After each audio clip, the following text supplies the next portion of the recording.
always hate me?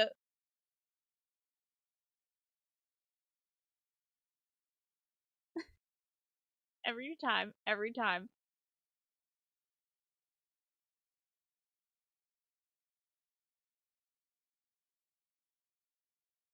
Can you hear me now?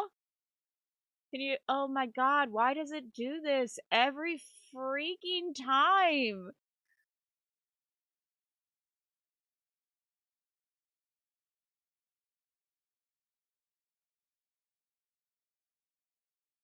Can you hear me now?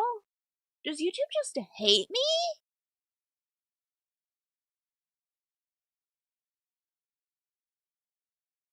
Okay, we're not using even my normal mic, so I'm sorry if anything's weird.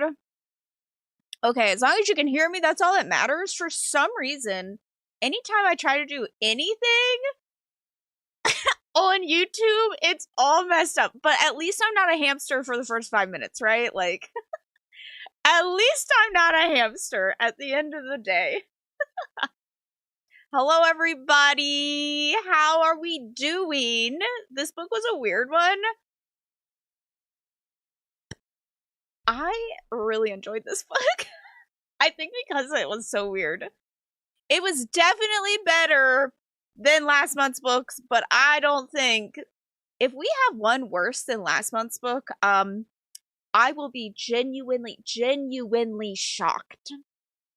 Because that I don't I'm I mm, mm, mm, mm, mm, mm. From chipmunk voice to muted. I know.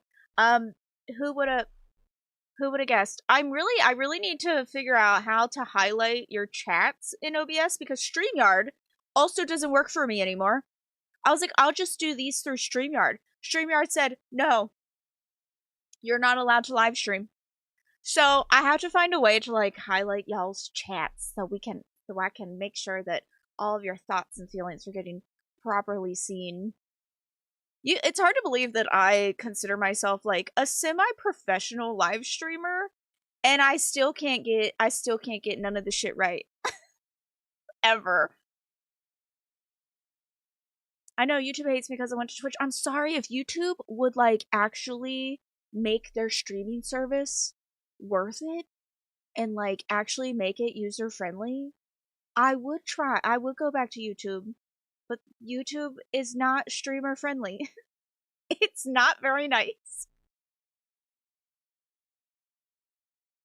Loved it was a great reread. Ooh.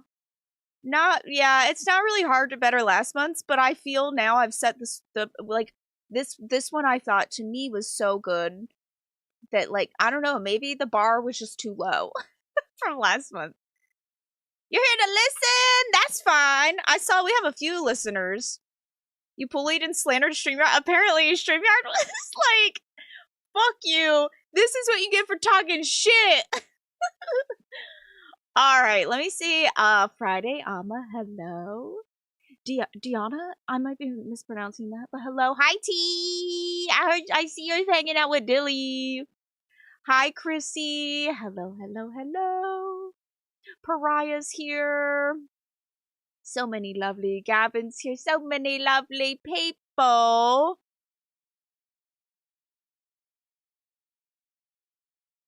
I'm just trying my best. The bar was on the floor. Truly. I hope bugs have a lovely house in me. Hi, Vanessa. Hello, everybody. Oh my god. Okay, so this book, I feel like I should start putting like a picture of the book up. I don't even know if I have a picture of the book. I should. I love that Gavin's just always here with us, by the way. For anyone who has never noticed, Gavin has lived here for like a year and a half now. Gavin is always with us. Okay, let me see if I can add a picture of the actual book. I think that would be kind of useful in the future, maybe, possibly. I don't know, maybe not. Where am I even putting this stuff? Who knows? I don't even think I have a picture downloaded. They Were Here Before Us by Eric LaRocca. I also have some music playing so my headset doesn't turn off. So, if you see me, like, jamming, it's in my head. Which isn't concerning at all. Gavin is all seen. Gavin moved house but still lives in the corner. Exactly. If Gavin ever wants me to update the picture or anything, Gavin can send me whatever and I'll put Gavin wherever. One day he'll finish that cup of coffee. No, we can't get rid of Gavin. Like, he's... I always love when someone totally, who, like, has no knowledge of book 2 whatsoever, and they're just like, who's the man in the corner? And I'm like, that's Gavin, duh. Who wouldn't that be? You silly people. Alright. I probably should have done this ahead of time, but I was not thinking, y'all. I wasn't thinking. Alright, here we go. Alright, this was the book that we read for the month of June. Yeah, having a little Gavin change with each stream. Or it could be a redeem. On Twitch, you could do a redeem where you would do channel points and it would switch out the Gavin. And a Gavin dance party. I could probably pull a Gavin dance party. I'm sure Gavin has a lot of green screen footage of him dancing. Anyway, for those who don't know, this is Gavin Reads All. One of my most bestest book 2 buddies. Alright. Last month we read They Were Here Before Us by Eric LaRocca. I am sorry if this wasn't on Kindle Unlimited. It was for some people, but weirdly, it wasn't for me. And I was trying to pick pretty much all books from Kindle Unlimited, at least for the start, so that it was a very accessible book club.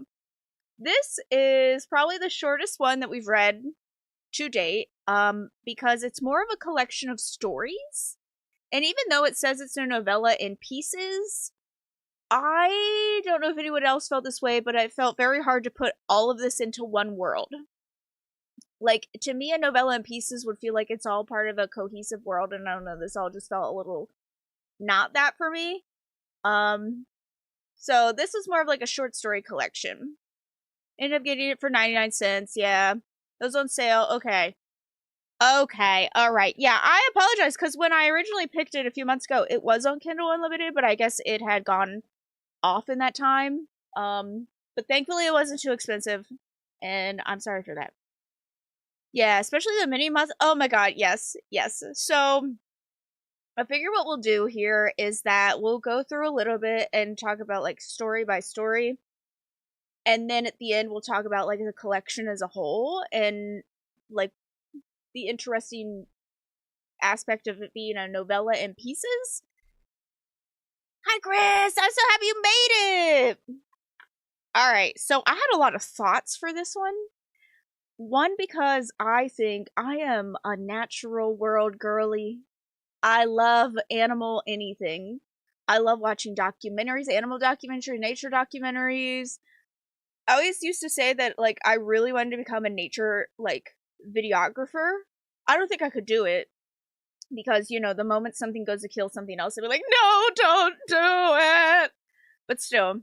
So I thought this was very interesting, and I thought overall the kind of theme was like, does human nature mimic just nature? Like, do humans mimic nature?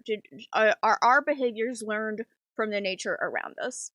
Kind of deal. That's kind of how I looked at the overall significance of the book. So there are, I believe, 6 stories that are supposedly come together in this. And the first one, I didn't write down the title of it for some reason, but it is from a beetle's point of view. And one thing I noticed halfway through reading them, I'm like, what an interesting selection of point of views that we were getting, and what is the significance of these particular point? Like, was there a significance to choosing like a beetle for one and a chimp for another, and like things like that? But so we have a beetle point of view. The beetle family moves into the corpse of what is a murdered pregnant woman, essentially. And this beetle becomes obsessed with this human woman. Giving animals human emotions and that how that would affect their world. Oh, that's a good way of looking at it. Fly to a beetle was so weird and interesting. Yeah, well, did anyone else at first? Was the beetle point of view a surprise? Because even though I went into this knowing that this was a collection about like the natural world, when it was revealed, because it's not immediately revealed, it just is like, you know, I was walking and I came across this, and then you don't know until like a good few paragraphs in that it's a beetle. And that like shocked me. Because at first I was like, you know, they're probably going to try to like twist it up. And I'm like, oh, maybe we're from the point of view of like a dog maybe or something. But I was not expecting the beetle. Horrifying that a corpse is only cared for by this beetle, but then did drive the beetle to madness. Yes, it took me by surprise, but it set the tone for like the rest of the stories. So that was interesting. I'm interested to see what you guys how you guys interpret this beetle obsession. And why was the fact that this is clearly a murdered pregnant woman in context to the story, like why these aspects are important. Because when I was reading it, I felt like the beetle was a mirror to the events that likely happened to this woman. In that he comes across this beautiful woman. And I think it's important because it is a male bug in this story. And he comes across this beautiful woman, and he immediately is like, oh my god, I'm like smitten with her. I just want, you know, I'm horrified to even do anything because I'm so smitten with her. And then, you know, kind of preserving that, like, I'm gonna do everything I can to preserve her, but at the same time letting these little indignities happen to her. And just letting them happen and letting them happen as his family feeds on her, as like other bugs come, things like that, letting these little indignities happen. And then as it gets further in, he starts to like feel like he has ownership over her, and it becomes less about saving her and more about saving his property of what she is. And so when those other bugs start to come, and when, you know, his family leaves and the other bugs start to come, he's becoming more like possessive with her and being like, no, you can't do this, you can't do this. And like, so in this story it's the eyes, and I don't know if that's because like we chose the eyes because it's like eyes are the window to the soul or whatever, but like the eyes here are I think supposed to be like essentially the most important part of her in this part.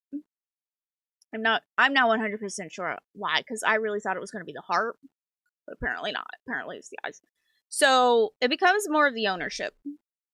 And then when that ownership starts to slip, when the baby is revealed, which I think is likely what happened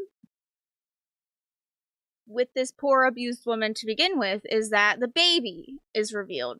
She is with child. And then the abuse starts. How dare you? You're only mine. This will change everything. You're going to love this thing more than you love me. I only want you for myself. We get that selfishness, that ownership, the abuse. And then we get the violence. And it's a violence so, it's like so overcoming. Because in that moment, he does the one thing that he can't take back.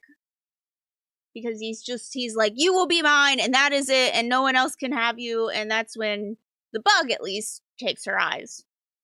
And I think, you know, in the human world, that's when the lover of whatever sorts would have killed her. And then we have the regret. So then the bug is now going through this regretful situation where he's like, oh, I can't believe I did that, and the more I'm thinking about it, I feel bad about it. But then he just moves on with his life, which is essentially what has happened to this poor woman. So not only has it now happened to her in life, but it's also happened to her in death. And to me, that's where I got some of that, like, do humans mimic nature? Or would, I guess, in this instance, is the bug mimicking humans kind of deal. So to me, this whole story was just like a mirror of the events that probably would have happened in her life that she just can't escape. I think it was the importance of the fact that she was, it would probably have to be from the point of view from a beetle, because those would be scavengers, of dead things. I think it could have been interesting from other bug point of views, but I think beetle is probably the least grotesque of them that could have been there. So I'm interested to see if anyone else had any other, like, point of views or ideas.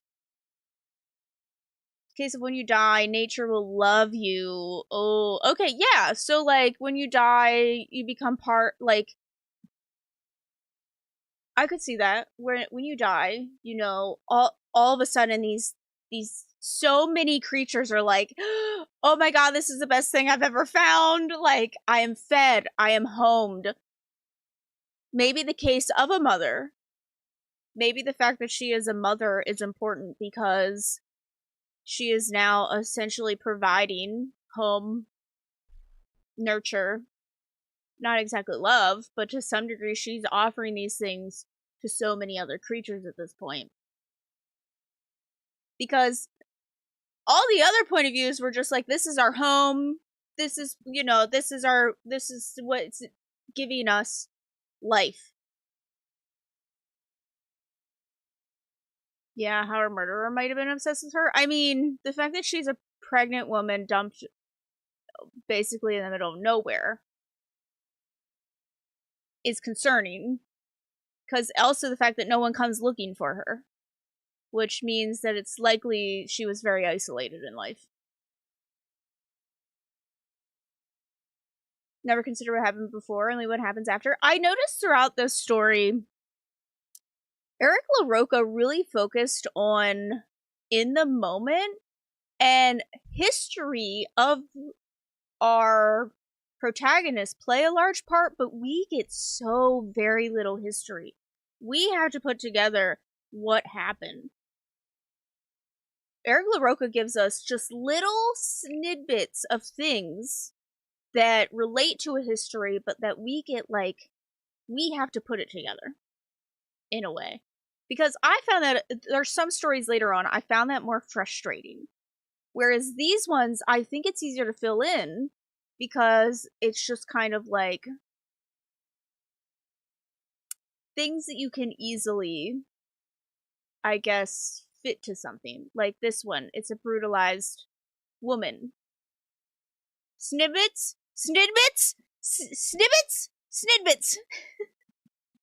Listen, I'm trying. This is my first cup of coffee, okay?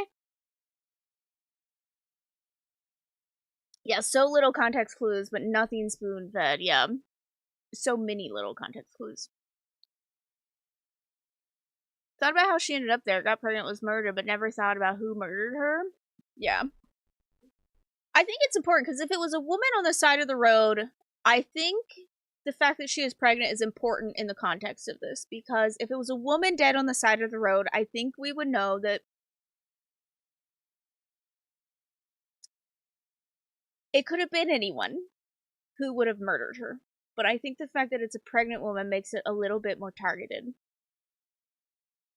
She could only be loved by the animals who feed off of her was my last thought while reading it. Made me so sad. Yeah, the fact that she was just hated by humans so much, by the humans in her life. By supposedly the person who likely was supposed to love her most. And then she could only be loved by the animals. It was a very sad story because, you know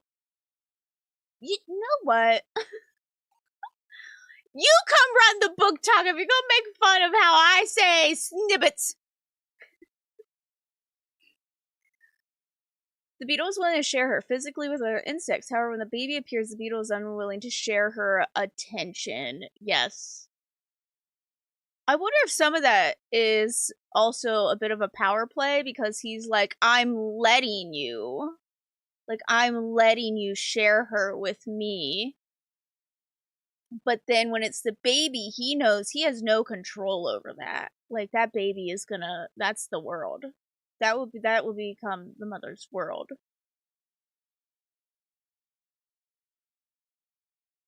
You don't want to be the only one to call her home. That's a good way of looking at it. Yeah, because at first I also was like, interesting that he was like, I shall never eat from her, but other bugs can. But I shall never do it. He was letting this happen in his way, yeah. Hi, Keisha. Good morning. Yeah, like it was a bit, I think at the end it was a bit of a power play. Well, I mean, it seems like we all kind of have, like, a general sense of that, like, you know. The nature of it is that it's a sad experience where then the body is reused in a way and become reloved within the nature to some degree. Whether in my case where the beetle is an abusive little shit, but it seemed like we all kind of got a general gist of, like, this is someone who gets to be reloved even in death in some way. This was a very interesting story, I feel like, to also start us out on, because I think this is the least shocking of them and the least grotesque of them. Because then, at first I was like, oh, this probably isn't going to be that bad, like, when it comes to, like, gore-wise, I guess, even though the eye part was pretty gross, but I felt this was, like, a decent dip into the water before we continued.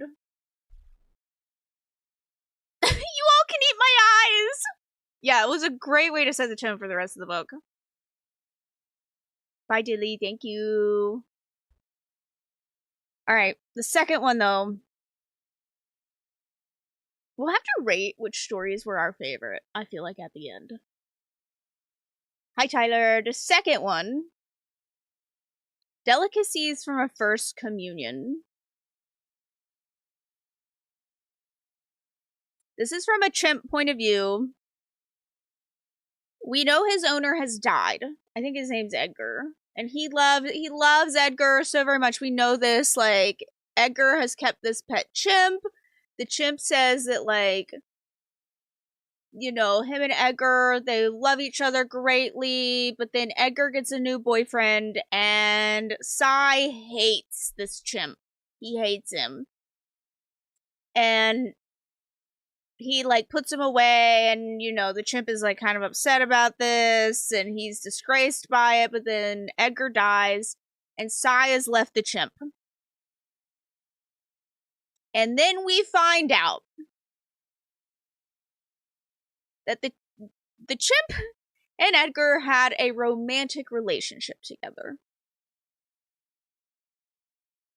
I got whiplash from the beetle one to the chimp one, yes.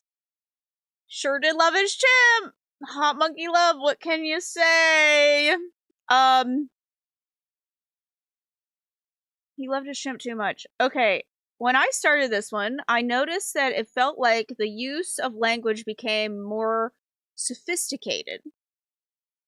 It felt like the chimp was supposed to be essentially a very intelligent being, which, you know, it's even stated at the beginning that the chimp is, you know, considered intelligent. And then the chimp also goes on to say something, you know, this was what tipped me off at the very beginning. I was like, oh no, when he was like, Edgar sees me as his equal. He has never looked at me as his, like, as a lower station than him. I've always been his equal. He's made me his equal. We know that that can't be possible. Edgar owns the chimp. The chimp has to rely on Edgar for essentially everything.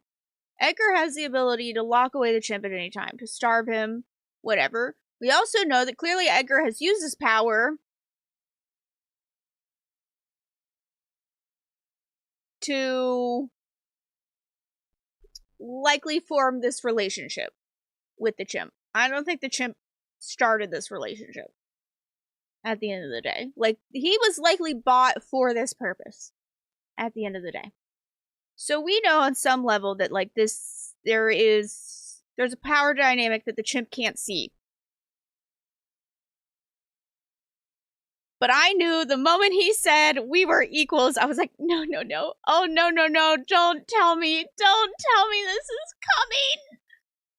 That was not like a double entendre or anything. I heard this one at work and then told my work colleagues and they questioned my sanity. Oh, no. Chimp outsmarted Edgar's partner in intelligence and strength. Do you think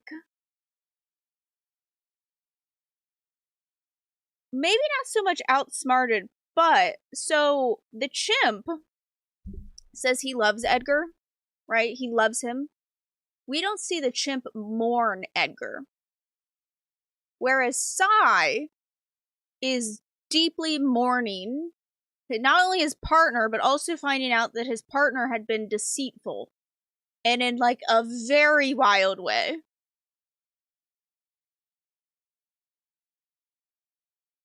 So, is it that Sai just became so, by human nature, has become so distraught with emotion, whereas the chimp hasn't? The only thing the chimp is caring about is, like, he's like, these humans think I'm less superior, and is Sai going to come? Is he gonna come feed me? Is he gonna, I just need to escape. If I found out my partner was hooking up with a chimp, yeah, like, I would have, yes. That's what I mean, though. But humans are so driven by emotion. And I think part of the story is, like, looking at emotions. We picked a chimp because it's the closest thing that we can think of that would feel emotions similar to us, but at the end of the day, it's still not quite to the same level. At least that's how I looked at it. I will say, a note that I wrote down was Sai being a guy supposed to be a twist? Because I think it's not mentioned, like, it's mentioned that Edgar gets a partner and, like, the descriptions and stuff, and it isn't until, like, 2 pages later that it's even mentioned that Sai is a man. And then I put, oh no, it's bestiality. That's the twist. Yeah, part of the story is showing that emotions do not equate to superiority in the animal kingdom. Yes. Yeah. I think we also see that the humans are acting a bit barbaric. Because in these stories, I think it's even, like, mentioned kind of deal where they're like, what are you gonna do with a monkey? And, like, even the chimp thinks he's, like, getting one up on them when he, like, shits in their face. Because he's like, they expect me to, like, lash out at them, but no, I'm gonna poop on them instead. And I think we see that, like, even though he thinks to some degree that he's, like, going against the nature of himself, that he's not. But I do think the way that we see the humans acting after that, the humans are acting barbaric. We have Edgar, who is doing whatever to this chimp in the name of love. To something that essentially, like, can't consent at the end of the day. I mean, in this story, it seems like the chimp consents, but at the end of the day, we know that that's, like, that can't happen. We have Sai, who is just, like, getting drunk and pissing on the chimp and just going, just, like, ready to, like, just stab the chimp to death, just being insane a little bit. And we have the other humans that are like, just get rid of him and, dump him somewhere and kind of deal. So I think we have the humans are acting more of the wild, barbaric part of nature. Yeah, he didn't grieve at all. Wasn't sure why the chimp love couldn't have been platonic, but then Sai couldn't have been that mad. Yeah. No, I think he says it's a romantic relationship. He knows about, like, our entanglement. he even says like Sai and I could never be the way that Edgar and I could be. And then like he's like, you know, after our love making, I think he even says like love making or something. But like everybody hold up, I read this story years ago in a car dealership and felt like everybody knew how weird I was. It made me feel so dirty. Don't you hate when you're reading something in public and you're like, this is the wildest shit? And I swear to God, if anyone was reading over my shoulder right now, I read another one of Eric LaRocca's. Oh, it's the one with like the Craigslist listing. I didn't enjoy it, but it's that one. It was really popular. And I was reading that on a plane in a middle seat on a plane with two strangers beside me. One was like an old lady. And I was like, I feel like everyone here thinks I'm absolutely insane.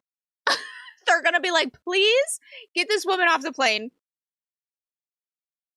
Took it at face value. This is a monkey just trying to survive after his owner's gone. His owner just loved him way too much. I mean, that's, in a way, I think that's definitely part of it. I think that's it, essentially. That's like, I think that would be, you know, exactly as you said, face value. That's the surface level. But like, in the context of the story of like trying to look at like the nature aspect of like why Eric LaRocca would write this as this is, I think just looking deeper, you know, it's a little bit more consenting in love, but we have no clue on the other side. You know, that's fair. I didn't think about like Edgar's point of view, because to me, Edgar holds the power. Whether the chimp knows it or not, to me, Edgar was holding the power. Edgar was choosing to have the chimp there, and Edgar, you know, he was the one who seemed to keep him around. But then again, I could see that making Sai also very angry if the chimp was doing things to Edgar and Edgar was writing about it.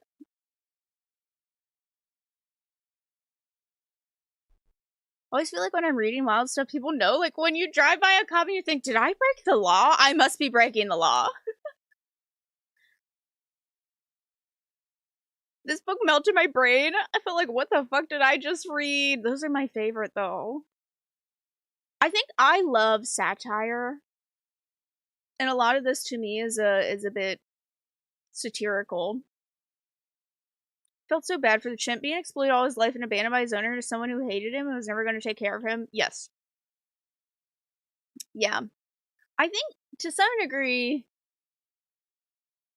I felt that as well. Because, you know, clearly he's thinking survival. His survival instincts are kicking in. I'm stuck with this caretaker who doesn't like me.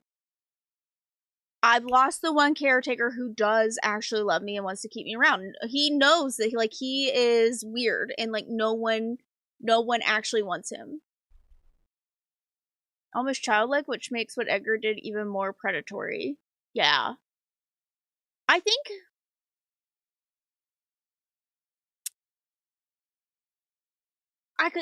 I think that as well. But I also like I feel bad for him at the same time.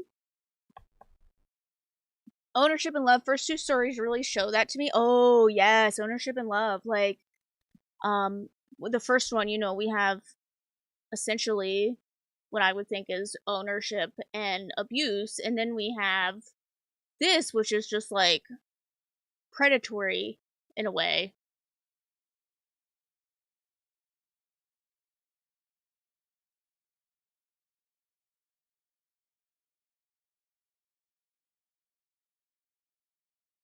Just not the way it is interesting that he chose to essentially kill Sai. I don't know, part of that probably was like the flight to kill Sai in the way that he did. And it's also interesting to me because like he begins to eat Sai and at times he feels guilty about it. And then other times he doesn't. And I do wonder if that is also supposed to be kind of like what the circle of abuse looks like. And where like he does a thing and maybe not. Maybe I'm reading a little too far into it, but like he feels guilty about the thing and then he doesn't. And then he feels guilty about the thing and then he doesn't. Yeah, kill or be killed. Sai was gonna kill him no matter what. I don't think Sai wanted the chimp to love him. I think he was more upset that the chimp likely got more love from Edgar than he did. I think that was at the end of it. No, he went into the cage because he was so angry that the chimp had gotten the love from Edgar.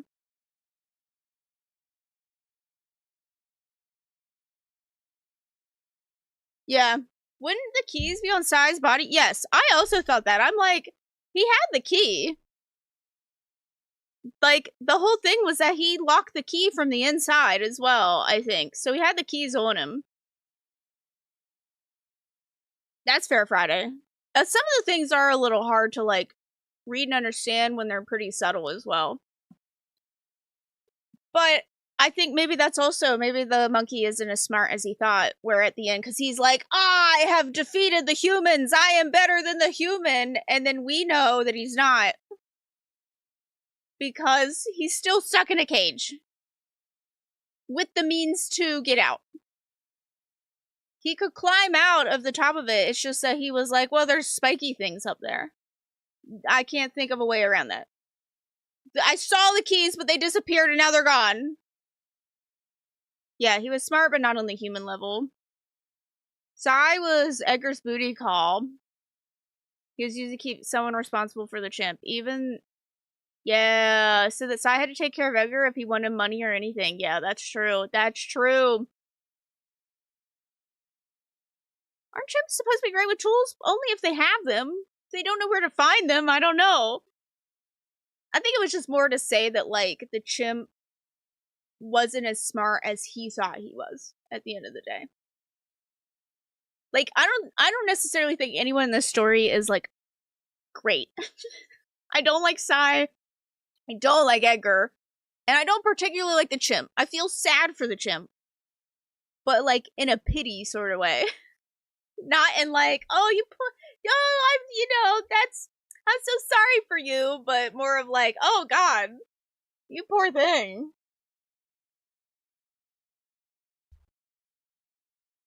No, Edgar and Sai are humans. I've been referring to the chimp as a chimp, mostly because I can't remember his name. It's from Gilgamesh. Yeah, Sai and Edgar are humans. Edgar was having a romantic relationship with his pet chimp, and the chimp thought that they were equals because of this. Edgar dies. His boyfriend Sai takes over. The Sai hates the chimp because he finds out what Edgar and the chimp were doing. We see in these moments that the chimp is not actually equal to the humans in the story because he's in a cage and he can't get out. He can kill the humans, but he still can't free himself at the end of the day.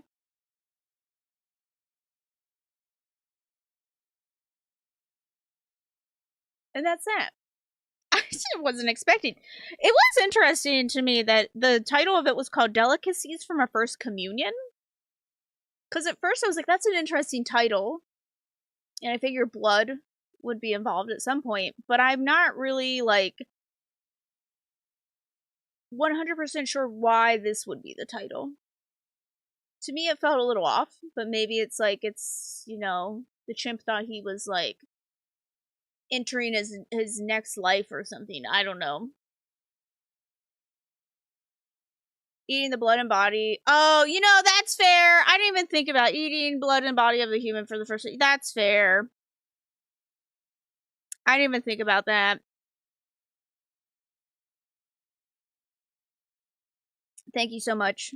Because at first I was like, I don't know, this doesn't make any sense to me because I am so used to, I didn't even think about that. I was thinking, there's no dry crackers involved. Where's the wine?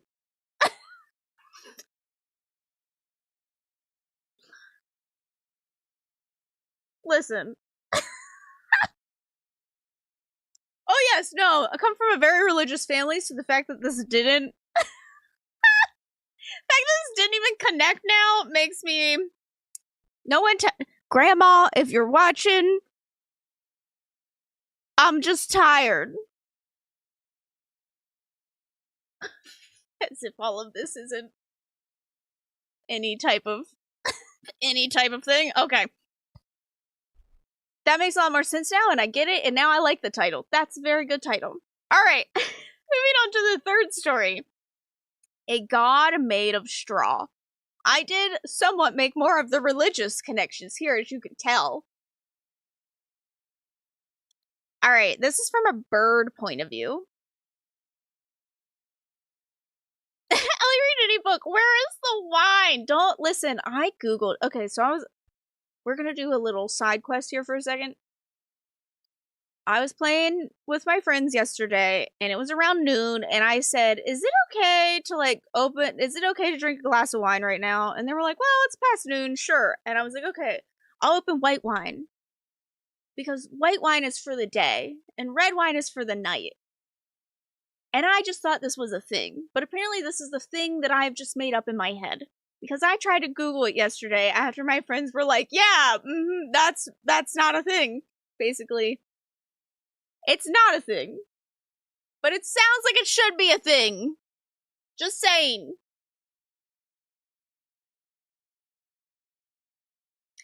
Anyway, we have a god made of straw. This is from a bird point of view. The bird has made its nest within the shoulder of a scarecrow in a field. And this is about a young boy finding the nest. And it starts as small cruelties happen in the story, and about the bird praying to the god of straw, essentially to the scarecrow, in order to help her. The story was your favorite? This was I think this one steers a little bit away from the previous two. Because now we're going away from what I would feel is like romantic love, and now we're going to maternal love. And definitely seeing more of natural instincts playing more a part in this. It also talks about, religion in a way, and I wrote down, this is a good story of why people turn to religion, but also a good story about why people turn away from religion, in a way. And I thought this one to me felt the most like, I could sit and read this one and keep reading it and keep finding things from it.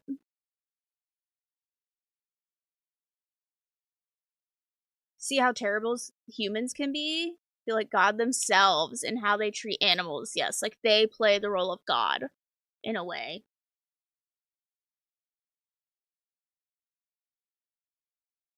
I thought it was interesting that the bird often talks about humans in a kind regard until it's the boy.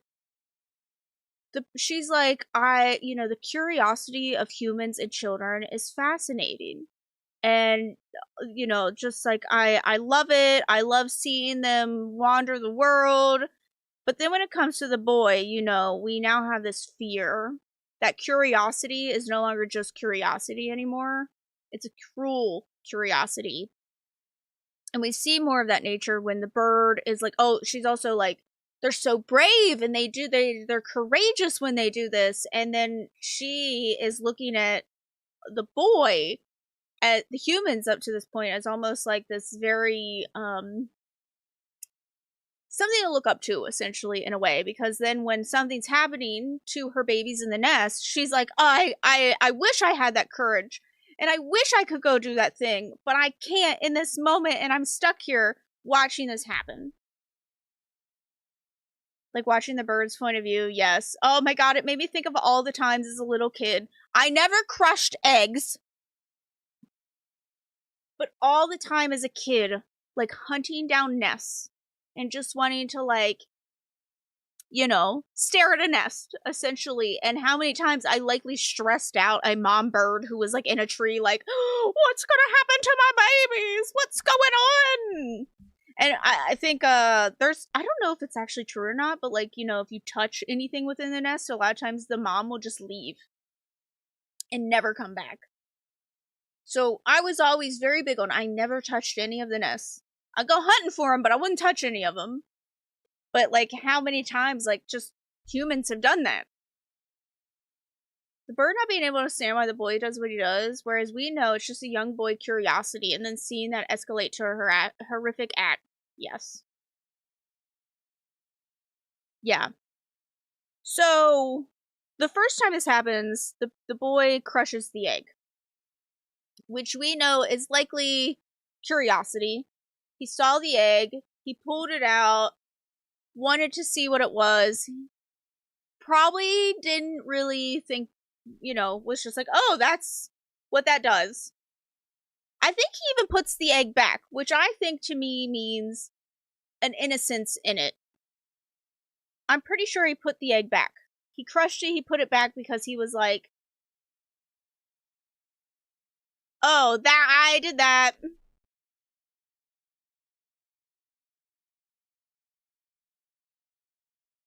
God, I never wanted to mess with nature. Oh god, we don't want to talk about all the things that I mess with in nature. The amount of things I brought home that I should not have brought home. Really hated his kids and destructive tendencies. Yes, I think this was clearly a boy. Also, the boy is unsupervised. He doesn't have a mother watching him through this. He's just out wandering in a field. There's no supervision for this boy. So he is not getting the parenting that's like, what you're doing is wrong in this moment. He's just kind of he's investigating, he's seeing. He's doing what his instincts tell him to do. He's testing out the egg. What is this? And I do think that first time is more of like, oh, this is something that's okay, that's soft and squishy. Move along kind of deal. Because he doesn't mess with the other ones. That's it. So when the bird comes back, she sees this, she's upset by it, and she prays to the scarecrow. He's probably drinking from a hose. Listen, hose water is the best water, okay? No one can tell me otherwise. Hose water, the best water. I didn't get to drink a lot of hose water. I lived in the middle of the woods. We had a well. And we couldn't drink really anything from our well. So there was no drinking from a hose. I think this is where we see why people turn to religion. So the bird prays to the scarecrow because she's like, oh, it seems like the scarecrow, like, he seems to have some sort of power here in some way, and I'm gonna pray to him. And, you know, she's fearful, she's hurt, she doesn't fully understand this being that has come into her life. Yes, something, feeling helplessness and something just striking down your life as you know it, and you're going, why? Why did this happen? And praying to something bigger than you. Because you don't know what else to do. Kid knowing what he was doing since he lived on or near a farm, so I thought all his antics were on purpose and not with the innocent curiosity. Well, I think later on, it's not so much innocence, but I think at the beginning, the fact that he only does it once, he breaks the egg and he puts it back, that tells me that it's probably a bit more innocent, because I think if it was more purposeful, he would have done it to all of them, which he does later on.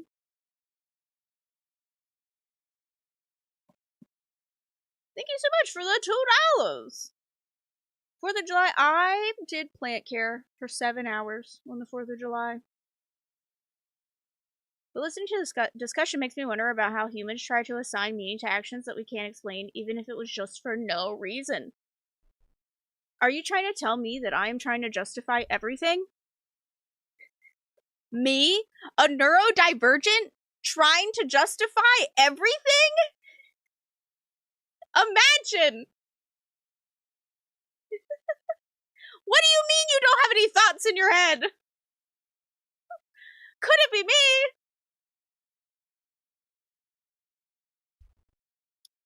So then, later on, the boy comes back. The bird at this point, it's been a while. The bird at this point, you know, had her baby. She's left with 3 babies. She's like, oh my God, I would do anything in the world for them. I would do all the things. And then the boy comes, and we know she can't fight her instincts. She can't fight them no matter how much she wants to leave. She has to leave and watch from afar because at the end of the day, her self-preservation instincts are greater than her mothering instincts in this. And she has to watch from afar as a being greater than her does this terrible evil to her babies. This tells me that the boy is a monster because he comes with a weapon. The first time, he accidentally comes with a weapon. This time, he purposely comes with a sharp weapon. A toothpick. And stabs all 3 babies to death. And he goes for the parts. He goes for the heart, the mouth, and the head. Which tells me that he knows what he's doing. Or the wing. I think it was the wing, the mouth, and the head. He knows at this point what he's doing. I wish he pecked the boy's eyes out. I mean, it would have been on par. The rest of these stories basically are about people losing their eyeballs at some point, I feel like. I understand the flight or fight and how we as people even fly away when we shouldn't. Yeah, the toothpick, I think that's when we know that there is malicious intent here. He does it to all of them, and he's very specific about where he decides to stab them. But the mother duck shits itself and flies away? Oh my God, no. Yeah, their instinct is too strong to just, like, eat. Is anyone else? I'm a freezer. There's no flight or flight. There's no flight or fight. I'm a freezer.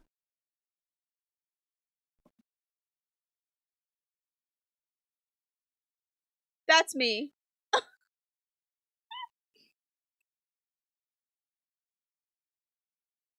I wonder if this is commentary on how mothers have to watch the world destroy their children and can't do anything to help or stop it. That's a good look at it, too. Flight, fight, flight, freeze, or faint. The 4 F's of confrontation. The 4 F's of confrontation. That is a very good. I like that look at it. I think also in this moment, this could also be a good moment of why people turn away from religion, because then she comes back and she's like, well, she's watching this and she's like, who could let this happen? And I can't believe this boy is back. And like, you know, I pray that this wouldn't happen. And how dare this happen? And then, yep, deer in the headlights. Yep. Fawn being sweet and accommodating.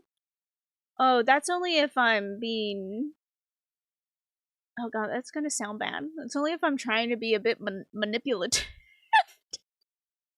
To save myself, I guess. And then the scarecrow to some degree does something. He like smacks him, he does something, and basically the boy ends up dying. He smacks his head on rocks and he dies. So we get... In one way, I looked at this as the scarecrow god delivered some justice in this moment. However, didn't fulfill the prayer. Just provided enough hope, I feel like, to keep the bird. Because the scarecrow still let these things happen. And to me, I looked at this more as like, how a lot of people feel about religion. In that, like, they pray for something, but it doesn't happen, but like something might happen after the fact, or something that gives them hope might happen, and it keeps them hanging on to some degree.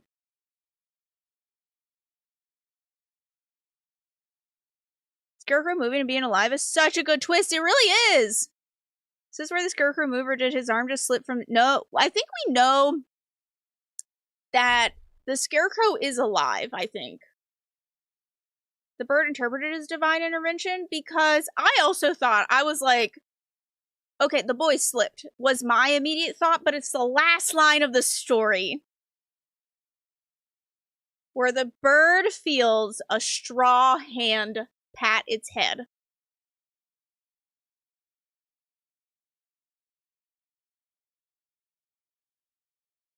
Yeah, I think at the beginning, it's a little unsure of whether the head turns, or if the bird just feels like it's looking at it. And then the arm, you know, it could look as if it slapped, or it could just seem as if the boy slipped. But it's the last line for me, when the Scarecrow literally pats the bird's head. That was the moment for me that I was like, oh, okay. But the fact that the Scarecrow still let these things happen,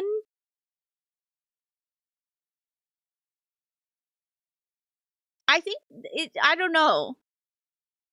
Just choke slam the kid into the wall. Imagine fighting a Scarecrow.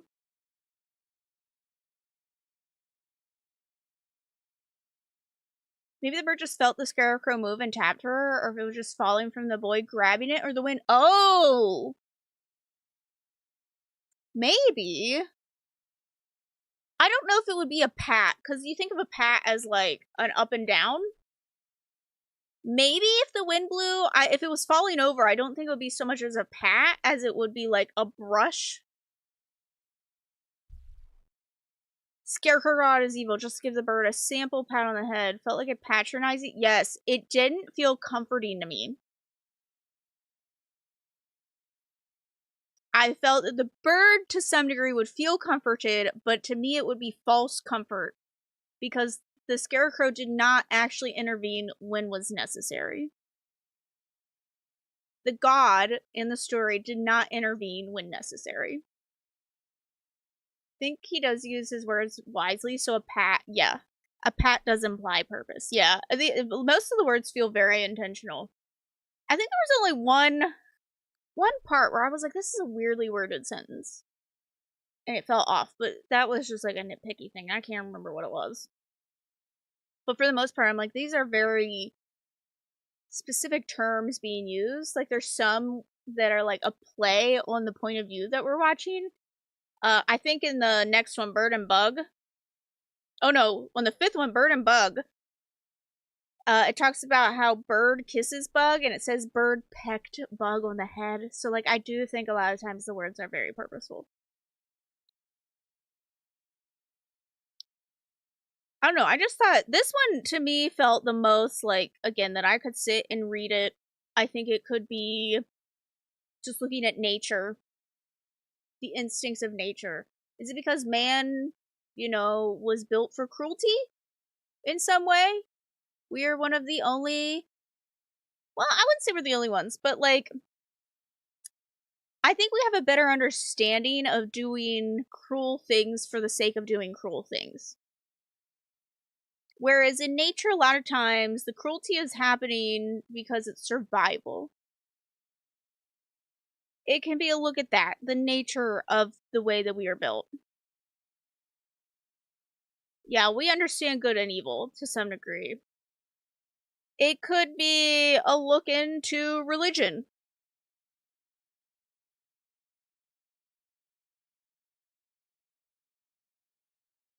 Just humans?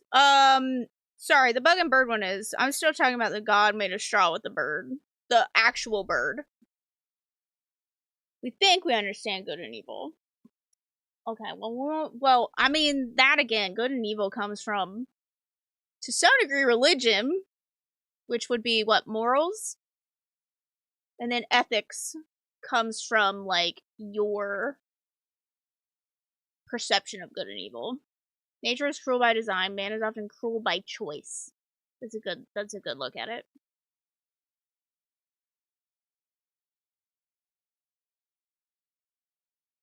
Stabbing birds is an asshole move, no matter whose book. A home. A lot of home in these stories. Yeah, like an interpretation of what home and love is. Home and love to some degree. We think stabbing. No, it is. It is. Unless you're starving to death. In which case you wouldn't probably stab a baby bird to death and leave it to die. Unless you're like a snake or something, I don't know. You're a sneaky little snake. Alright, the last of the animal ones. Our fourth story, the last of the animal point of views. And then we have a disconnect. To hurt the weakest one. This is from a meerkat point of view. This is the one where I was like, what an interesting choice of character here. What an interesting point of view. I was a Meerkat Manor lover back in the day. I don't know who else was obsessed with Meerkat Manor. Everyone else was watching, I don't know, Real Housewives, and I was like, give me Meerkat Manor any day. The drama on Meerkat Manor, untouched. This is another one. In my opinion, not so much about maternal love, but about the role of a mother in society to some degree. Worst miscommunication ever.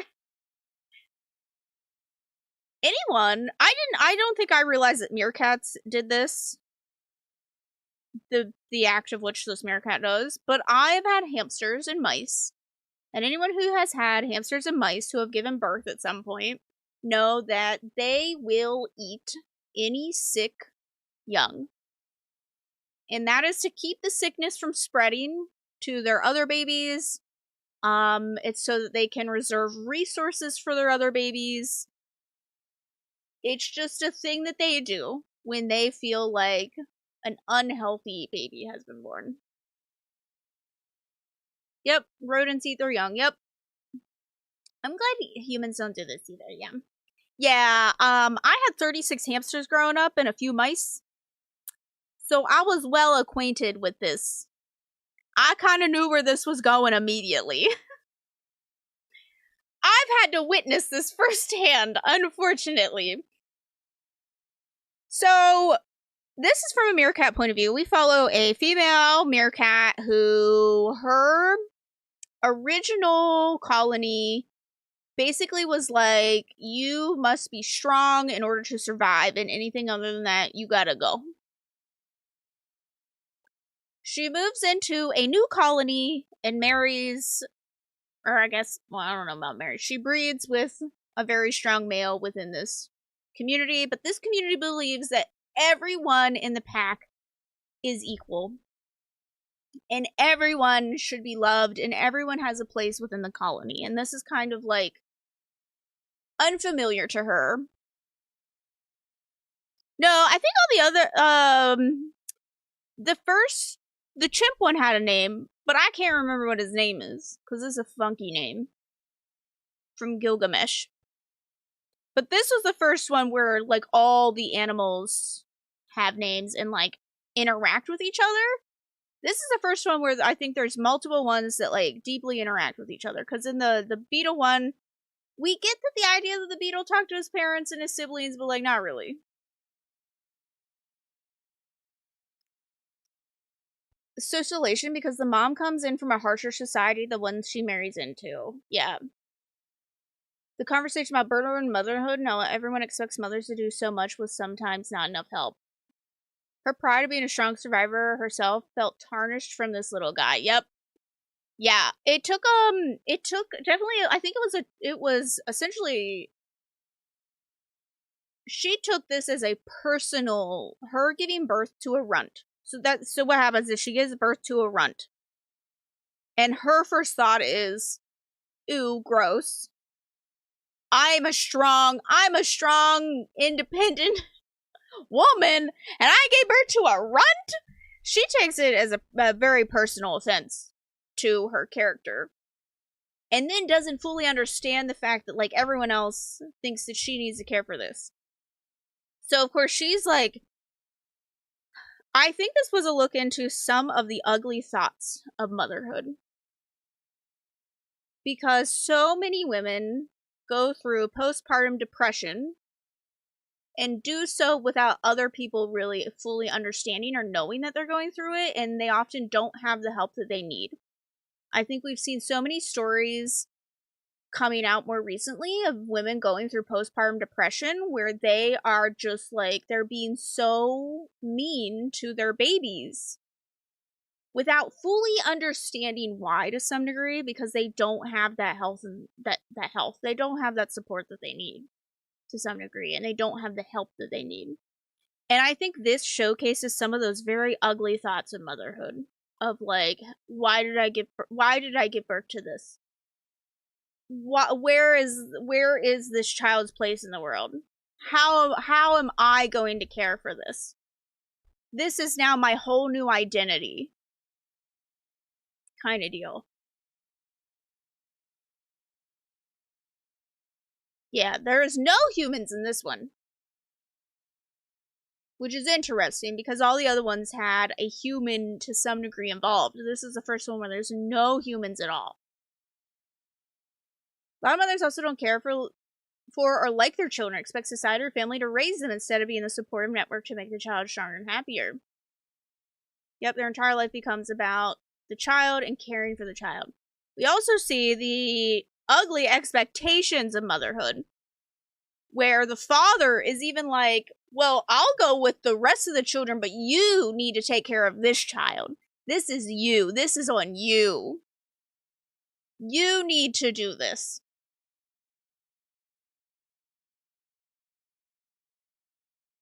Yeah, and it was just on her. And basically it was like, well, the rest of the pack is going to move forward, but you are going to stay here. Yeah, that's your kid. That's not my kid. That's your kid. Yeah, we see later on that the community, like, it takes a village to raise, kids. And we do see that they come back. But up to this point, we're getting that very much like, they're saying that everyone is equal, but they're not actually proving it up to this point.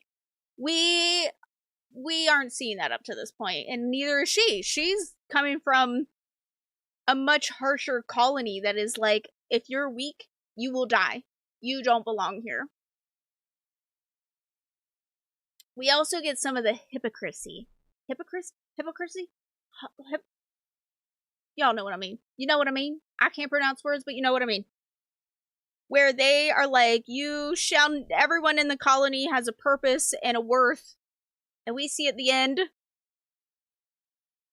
that she no longer has a worth to them as well. So essentially, they need to migrate. The mother is very concerned about this runt not being able to make the journey. So the father tells her she needs to stay behind with him while the rest of the colony moves forward, and eventually they'll catch up. No help is given to them along the way. Just her and the runt. So when they stop for the night, she is so angry about all of this. She is just so upset that she has given birth to this runt, that this runt is now running her life, that like everyone has abandoned her with this runt. She's so angry, and she does what her instinct told her to do from day one, and she eats the baby. And she is afraid that the rest of society will judge her, so she hides his poor little skeleton.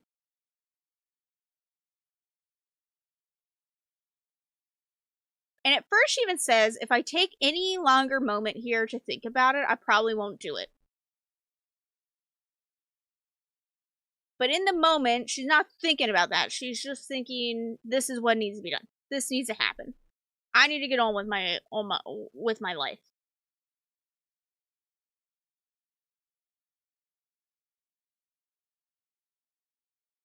And that's when the rest of the pack comes back. This to me felt weird.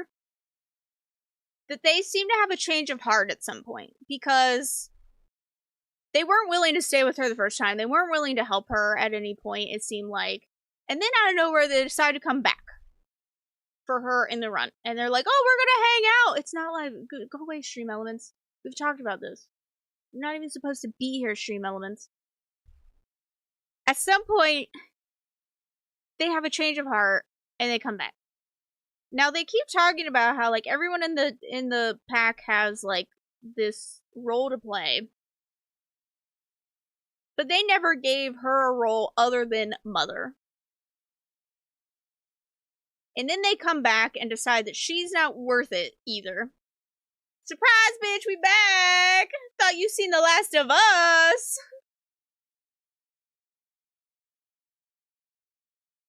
They get the pack to a new place. No, I think they all come back. I think it's all of them. I don't know, it just seemed like a weird, like... We didn't really see this up to this point, and it felt very selective, I guess. In a way. And I don't know, maybe it is about, like... the hypocrisy... Why can't I say that word correctly? It's about, basically, how... we set standards for things, or there are standards set for things, but, like, they don't apply to everyone at the end of the day. Yeah, the whole pack was like, we are here to help now! Well, Toll was dead. He was already dead by that point, but then they came back to help, and then the mother... They were like, now we're gonna punish the mother for doing what she thought. Basically, we put her in this situation, we didn't help her, and now we're gonna punish her for it. What if it was a test from the pack to see if she truly belonged to their society? That's an interesting way of looking at it. I feel like you're saying my name with hippo in front. Hypocrisy! I like that, Sarah. That's a good one. Yeah, to see if they... Because, I mean, she seemed to be kind of bitchy about, like, all of it. She was just like, I don't really understand this. I don't, you know, I'm just gonna do whatever, but I don't really believe in the things that they're saying. I was wondering, because she was so worried about, like, getting him gone, I was like, what was she going to say when she got back to the pack and there was no Toll with them? With her. What was she going to say?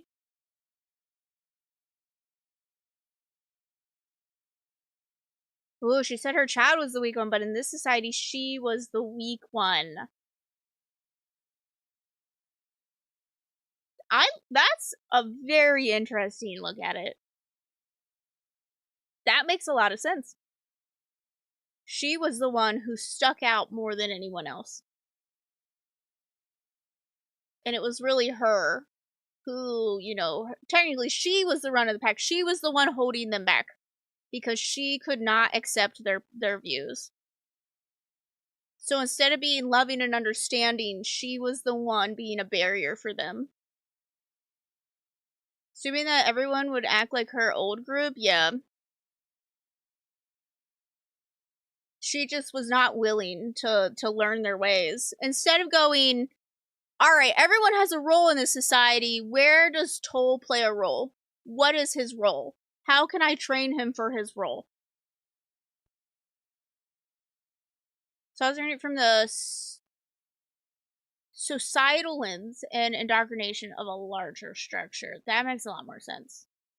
As someone who only looked at this as the point of view as someone who owned 36 hamsters, I was just like, this bitch about to eat her baby. I already know. His role was lunch. That was his role.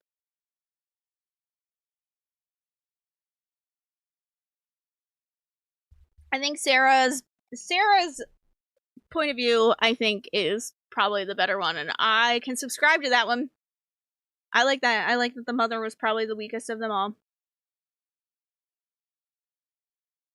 Okay. We're going on an hour and a half. We have 2 more stories to get through. The next 2 stories, the last 2 stories part of the collection, are from human point of views. And the first one is called Bird and Bug Are Happy. This was probably the most confusing story out of all of them for me. I had a hard time following a lot of what was happening in this one. So we follow, this is a queer old lady and her, what I believe to be is her wife, who is going through dementia. We get kind of like snippets back and forth between Bird and Bug, but they have this main saying, basically, when things are going awry. It seems like Bug is the one who is really trying to hold it together, and Bird is the one who's kind of falling apart. We know Bird is like an artist kind of deal, and we're getting these like weird little snippets into their history, but like none of it makes sense in my opinion. I had a really hard time piecing together everything that had happened. And they have this saying, and it says, what do we say? Bird eat bug, bug eat bird, bird and bug are happy. Because it was my second read, but last time I read it, I was so I had a hard time with this one, I'm not gonna lie. Essentially, we know Bug is just trying to hold it together for Bird, in a way, but then Bug her skin starts to shed, and reveals this, like, second shiny skin underneath. Like, like a bug shedding its outer shell as it grows bigger, as it grows into its more true self, I guess. I don't know, its final form. As it molts. So, we have Bug, who's starting to shed her skin, and Bird, who seems like she is no longer recognizing her wife.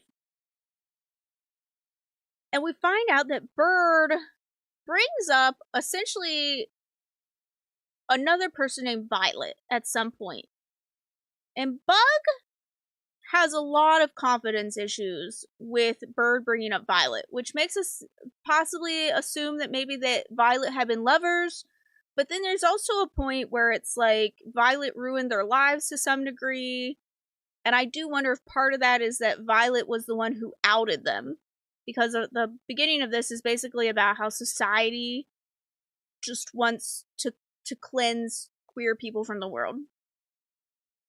And the fact that, like, Bug says that Violet ruined their lives.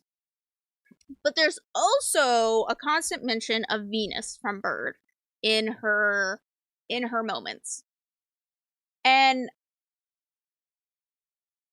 I think Venus is part of the artwork that Bird is obsessed with.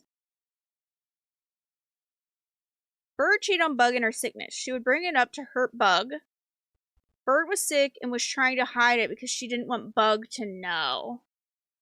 I see. A layer of marble beneath her skin. So then, so essentially, Bug, in like a sense of like, I don't even know what, in desperation to feel loved by Bird, goes and cuts her arm off. And I think, obviously, she has a dream of cutting both her arms off, and she becomes like this marble statue that Bird loves so much. She becomes this artwork. And she finally gets all the love from Bird that she wants. She has Bird's full attention. And she wakes up from the dream, and obviously that's not true. Ooh, like clipped wings for Bird?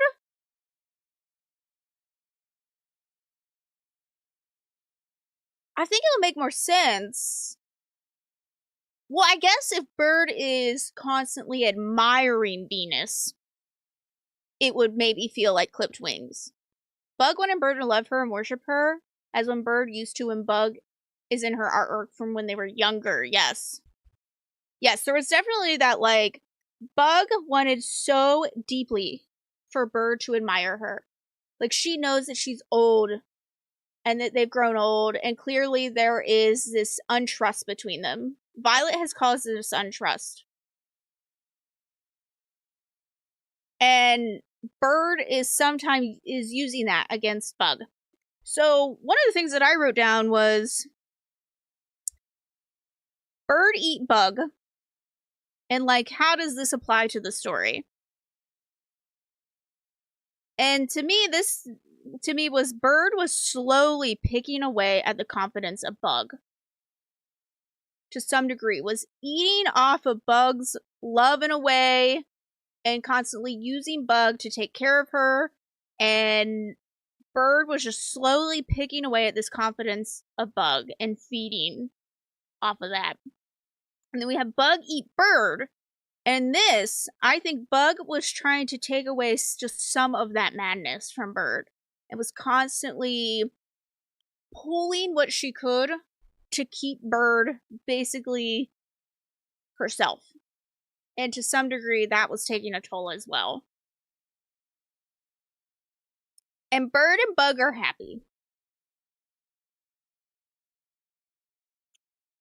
They're trying their best, I think. But to some degree, I think that is what is, in a way,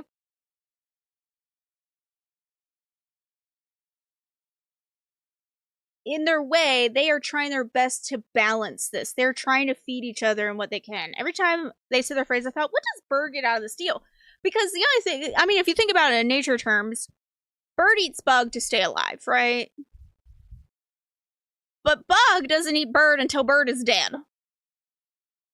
Bird kills Bug. And I think we see that in this because slowly and slowly, Bird is picking away at Bug and Bug's confidence and Bug's life. But Bug doesn't get to eat Bird till Bird is already dead. I think Bug is so wrapped up in Bird that Bug will not be able to see clearly about the situation until Bird is dead. Having the cycle of being parasites to each other. Yeah. Yeah. I mean, yeah, I guess there could be bugs that eat off a bird. Maybe that's part of, like, why Bird is kind of losing it.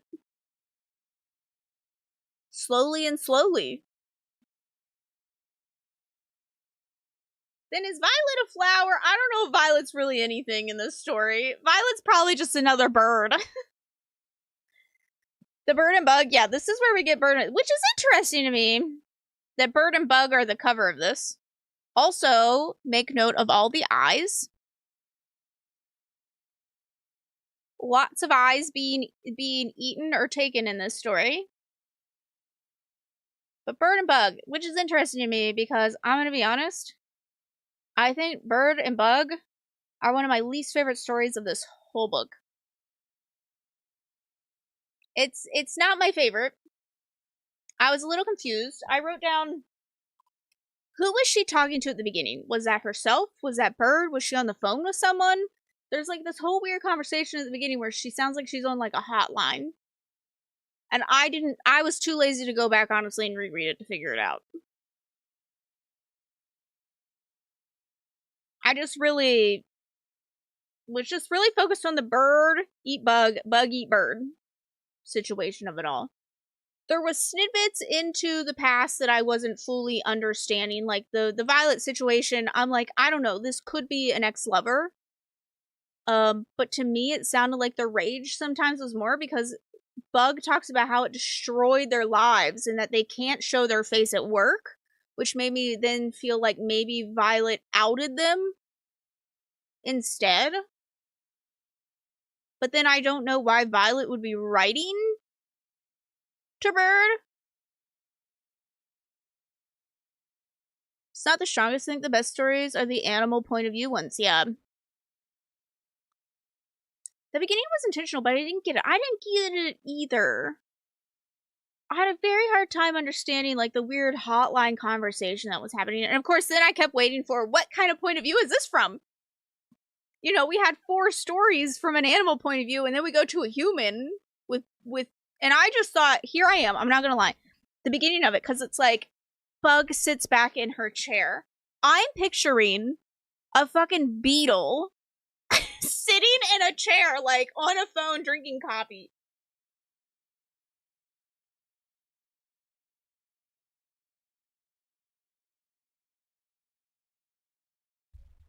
And then next thing I know, we're talking about humans, actually. And I'm like, okay, so we still get, like, I think we're supposed to, you know, connect the natural parts.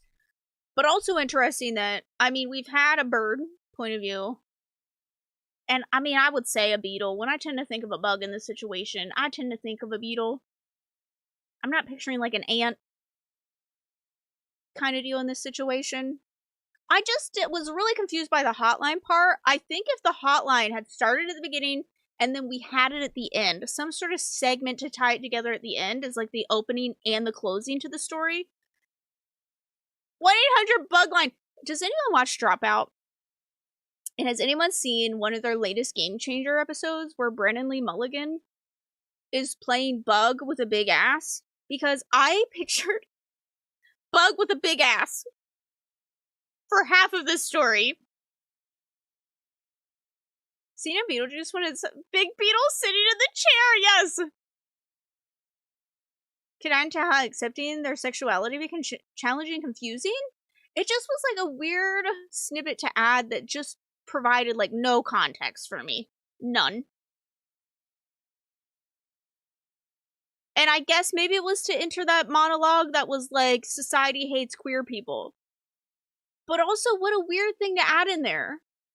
Because the rest of the story, I feel, doesn't fully, unless we are looking at Violet as someone who outed them. It's kind of a weird thing to add in there. Because the rest of the story isn't so much focused on that. Bug with a big ass! Yes! I don't know, I just wish that the hotline had tied in somewhere else, and this was just a weaker story overall for me. I don't know, at the end of the day, I'm not really sure 100% what I was supposed to get out of this. Because then, the fact that it's like, you know, heteronormal people are so eager to see queer people die of diseases, and then we're telling a story from a point of view of a queer person with a disease that is dying of this disease. I don't know what I was supposed to get out of that at the end of the day.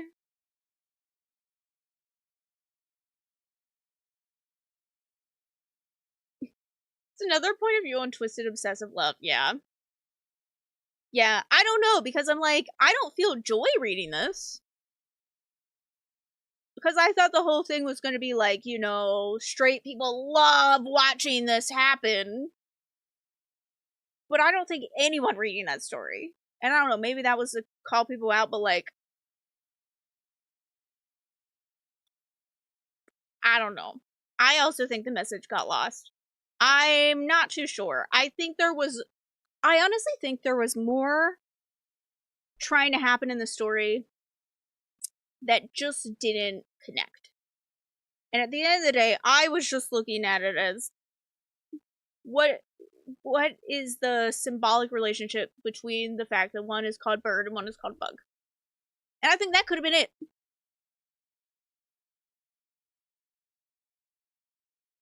The only thing more brutal than love is nature.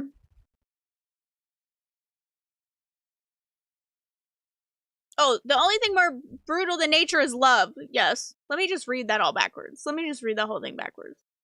The only thing more brutal than nature is love. Yeah. And I think that sums her up. Last story. I'm gonna start this off with saying I could have gone without ever reading this story. This is my least favorite story of the whole book, and I kind of hate that it ended on this. Because I wanted more. Honestly, I wanted more stories. And this one just was quite a letdown. It felt kind of weirdly added in. This was the one that just, like, didn't connect in any way for me. Weird jellyfish balloon monster. This one's called When It's Dark Out. And originally I was like, oh, this is going to be like the, oh my god, let me just bite my tongue. This is going to be the dark, super dark underbelly of being a human. Fish again, y'all! This is going to be the really dark side of that. This is going to be about all the, like, wild things that come out of human nature. And unfortunately, I feel like we maybe got a little glimpse, but not really. So, we follow, I believe, Marcus and his son, Jules, who are on the way to the hospital to see the other father. Yeah, it was lame. It was weird. It felt like a fever dream that I would have, and then just be like, what? And I would tell my friends about it, and I'd be like, how dumb was that? I'm so sorry, Eric LaRocca, but like, I don't think this needed to be written down and published in anything. I also had a hard time. So the whole thing is that we only get their name, their full name once. The family's last name is Dove.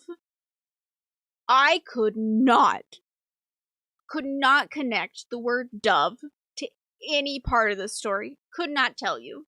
A dove is supposed to be like, I don't know, a symbol of hope, purity. I don't know. In like the darkness of the night, maybe? I don't really understand. There's also Hugo the snake. Dove is an animal. That's what it is. I can't connect. Yeah, this is the one where when I read novella in pieces, this is the one that I'm like, I could maybe connect the other ones. This one, however, this is the one that really takes me out and makes me think that this could not all happen within the same world. You had me in the first half. And then this one, I'm trying to imagine our sweet scared bird in this universe. And I'm trying to imagine, like, I don't know, maybe the beetle in this universe might exist. I don't know. I just had a hard time, like, connecting any of this. So Hugo the snake. Jules is blind. And we know between bits and pieces that Marcus apparently is not a good guy. He's got a gash on his head and we don't know what. He leaves for long periods of times on trips. Probably for some questionable work, it seems like. But we don't ever really know what. They're on the way to the hospital. It's the middle of the night.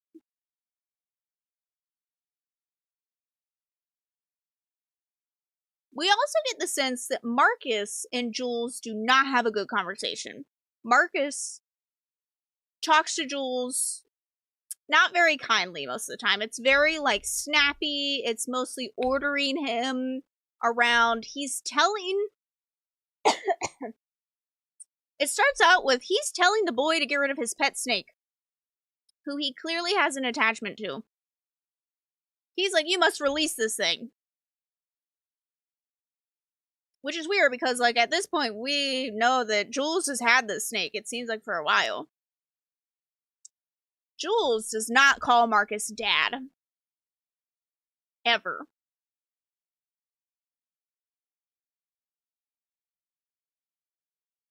Even though Marcus and Jules' dad are both dad.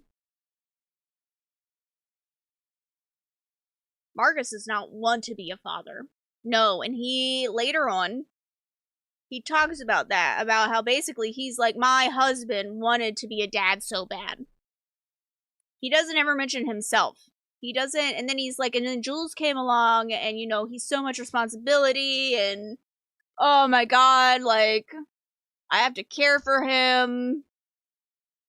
Yeah, it was paranormal sci-fi, and it was bad. So, on the way, first of all, Jules pretends to let loose the snake, but he doesn't. I don't know what Marcus was thinking. Duh.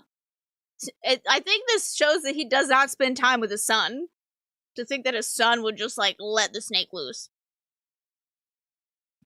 He also does little to... He kind of forgets when... So Jules is blind, and when Jules wants to go take the snake out, he's like, but Jules, it's dark out here.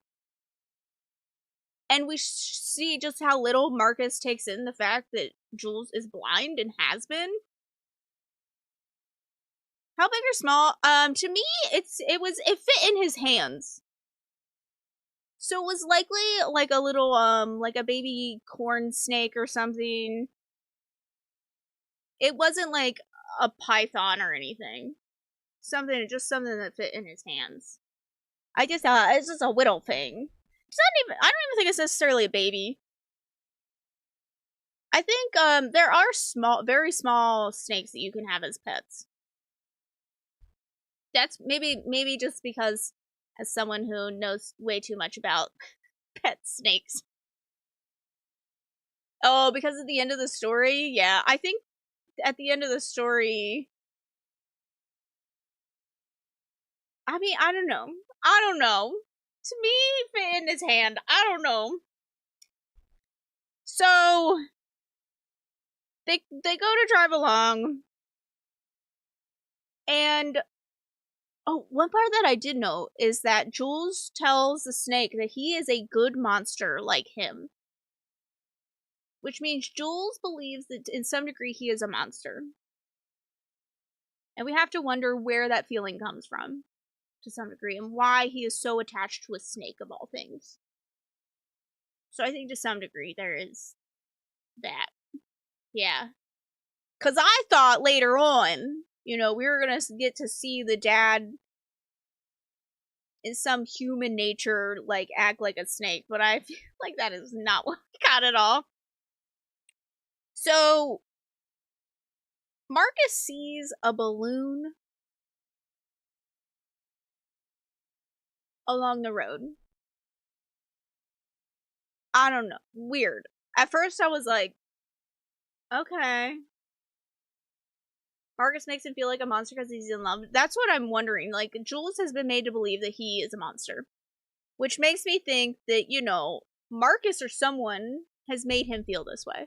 Or has even called him that. Children don't tend to call themselves monsters. They have to hear that from somewhere. They don't just wake up one day and go, I'm a monster. And I don't think he's like a Lady Gaga stan. So they have to learn that from somewhere. So he sees this balloon and he hits something. And it's a body, but it's like mush.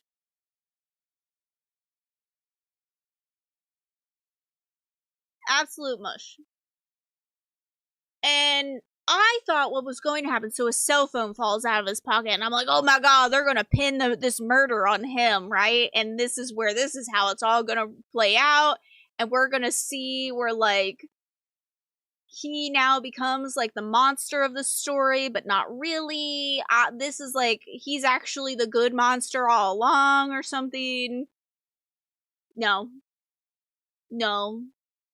So the cell phone falls out. He decides he's going to keep going. He's like, someone else will come along. I don't even think we fully understand if Marcus feels he has killed this person or if this person was already dead. I didn't really get the gist of which was which kind of deal. So I'm not too sure. Like, he just went go. Maybe at the end of the day, he thought that he killed this person. He was just going to keep going. I don't know. I mean, clearly he's a liar. He knows that he's promising Jules things that he can't promise. He lies to Jules. He's making Jules, get rid of his beloved pet. He's yelling at Jules. We clearly know that he's not, like, the best of character.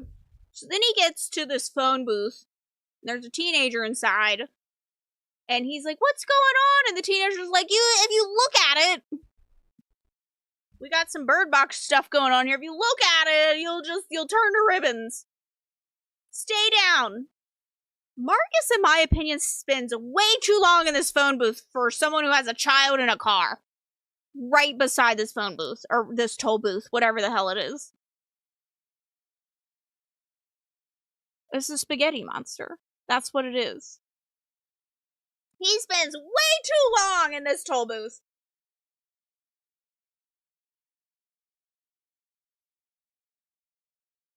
And he's like, Jules, are you alive? Yeah, okay, I'm gonna come. And he just doesn't. 10 minutes later, Jules, are you still alive? Yeah, okay, I'm coming. I don't know, but the thing is I don't even, he doesn't connect the fact that his blind kid will be fine until the end. Up to this point, he has no clue what he's dealing with. And then he's explaining things to this teenager. He wanted to write Cosmic Horror so bad, but it was not giving. No, the fact that the creature was like a fucking balloon. The balloon floated over you and the string connected to you, and then you were dead.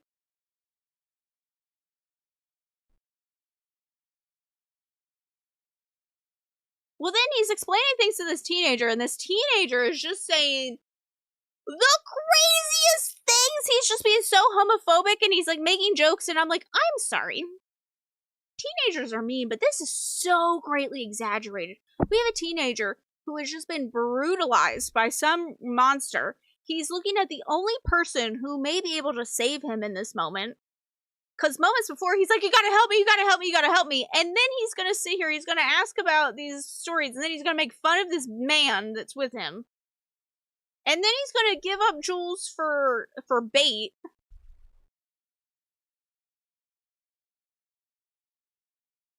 He was in that booth to have that dialogue. But, like, it was over the top. Jules is like the meerkat, Marcus is like the mother, and the walkie-talkies are a weak gimmick. Yeah, at first I was like, oh, are we gonna have a Quiet Place and Bird Box, like, crossover here? We're gonna play the radio and, like, distract?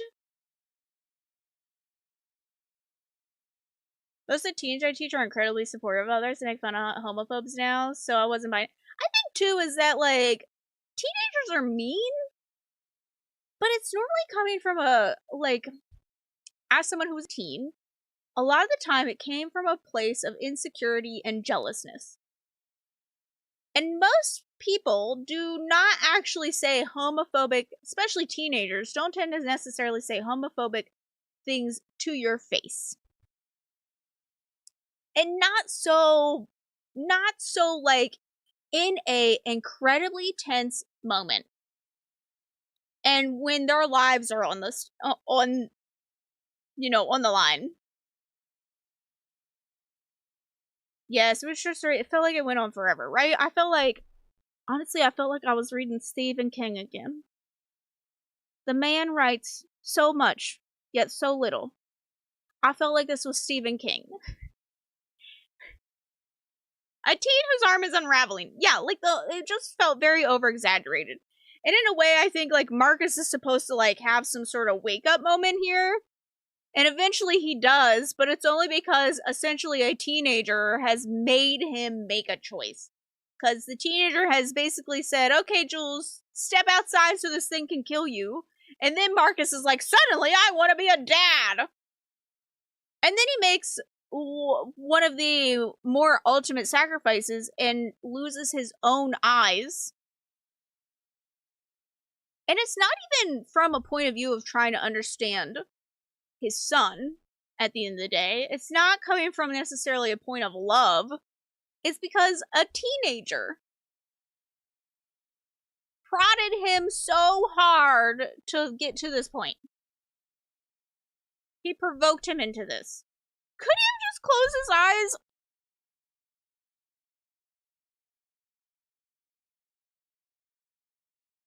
Like, it's time to make Matt Rife jokes when there's a monster outside? Could he have not closed his eyes? I know. And the fact that the snake comes back and just happens to be in there. I don't. Listen. This whole story I feel like I could have given this whole collection just about 5 stars, and then we had this story. I wanted more animal point of view stories, honestly. I wanted more. He used to stay in the blindfold. The fact that he was just like, time to take my eyes. Also, snake fangs? Through, because I'm picturing a very small snake. And while your eyelid skin is pretty thin, if this snake is as small as I'm thinking, if it's fitting in the cup of your hand, essentially, I don't think it's gonna go through enough of your eyelid. Because I'm pretty sure he says it's on the eyelid. He closes his eyes through the eyelid and the eye to do enough damage to the point. I don't know. Quickly looking at baby snake fangs now. Tell me the point of view of the jellyfish monster, right? Also, the fact that, like, it didn't make any sense that it had to look at you because the balloon attaches itself to you, so you still had to physically be there. So the fact that if you looked at it, and we can tell, Marcus looks at it, like he has looked at it several times.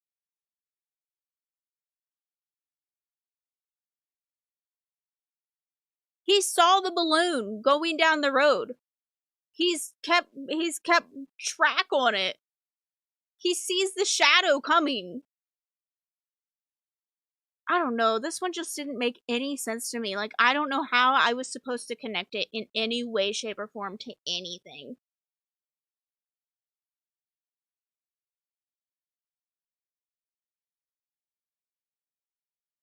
His guilt?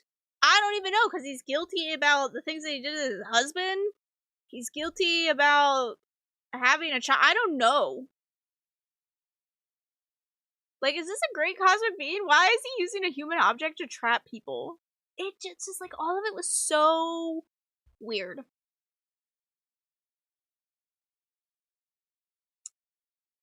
This one just really kind of fucked with the flow. The flow of the book was ruined here for me. The balloon was a lure, but not the actual monster, because they heard the roars and felt the boost shake. Yeah, and it was like wings and talons, because then I was like, oh, a bat. I was like, oh my god, we're gonna get a big fucking bat, and it's gonna be amazing. No.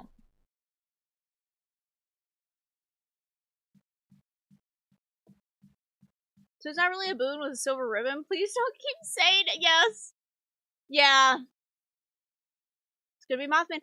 I feel like a bulb, a fleshy bulb, a glob, like literally anything other than a balloon, because all I could picture was literally like it with a balloon. I couldn't. I don't know. That one just wasn't it for me.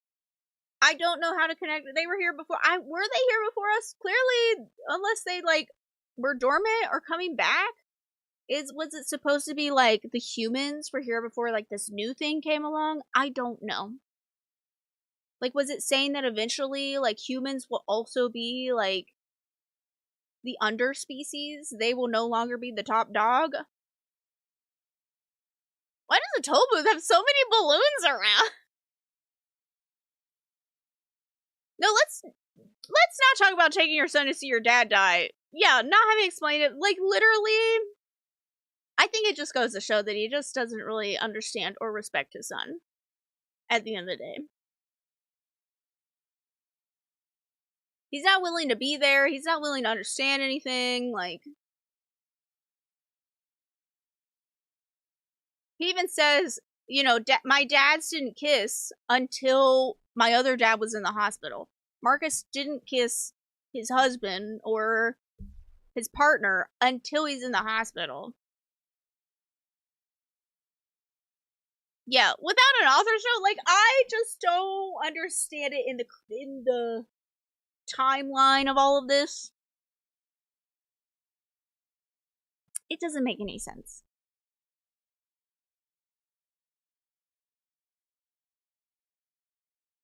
And this is where I was like, what is the significance of the point of views? Why did we get this story from Marcus's point of view, of all point of views in the story as well? I don't know. This one just was not it for me. I could have done without it. I could have been good with 1 through 5. If it would have just been 1 through 5 of the stories without the 6th story, I think I would have been fine. It would have been a great little collection for me. The fact that it's supposed to be a novella in pieces, I don't know. We have like the first one is kind of like the circle of life in a way, and then but this one I don't understand how this is a circle of life. Oh, thanks, Dad. Him finally calling him Dad. I don't know. That seems like a really short redemption. Jellyfish Monster was like, what? Yeah. No, I was like, am I reading the wrong thing? Is this even the right thing? Alright. So we don't go too far over 2 hours for this discussion. There was, for such a short collection, I feel like there was a lot to go over just because it felt like this has definitely been one of the more interesting ones to discuss and to think about. I would definitely give this a reread. I enjoyed most of the stories here. Marcus turned out to be a beetle. Maybe that's it. Maybe that's where it starts off. Marcus eventually dies and becomes a beetle from the first one, and then we just... I would love to know how everyone felt about this collection overall. And I would love to know which of your stories was the favorite. I think for me, I did love A God Made of Straw with the bird point of view. Was probably my favorite, and then I loved the beetle one. I think those two were my favorites of the collection. Definitely, When It's Dark Out is definitely my least favorite, but I also didn't care as much for the chimp point of view. Yeah, the first stories were really top. Yeah, the scarecrow one, the beetle one. Yeah, beetle and God Made of Straw I felt were the most... I don't know. They just felt the most that I could get, like, I could get the most out of those ones, too. 4.5 stars average from the star ratings. My fave is the chimp one.